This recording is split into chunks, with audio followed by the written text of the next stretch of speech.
Then, of course, we have constitutional order, which is an article that is entirely about how do you restart from a failed state, right? Like what happens when things go wrong? How do you handle that?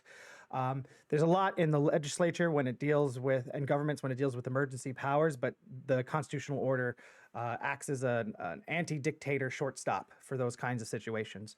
And you can go in and get more detail there. And then, of course, we go into entrenchment and ratification. Um, Entrenchment here meaning that there are certain basic structures that are part of any given social contract and must be necessary in order to keep the system in balance, as it were. And that's what gets entrenched, whereas the specific numbers are subject to review, of course, and your mileage may vary with specific implementations. So let's just start with some underlying assumptions. The first underlying assumption is a consistent reality that can be studied scientifically exists. Self-aware entities with independent minds and choices exist. These entities have diverse thoughts, opinions, and interests.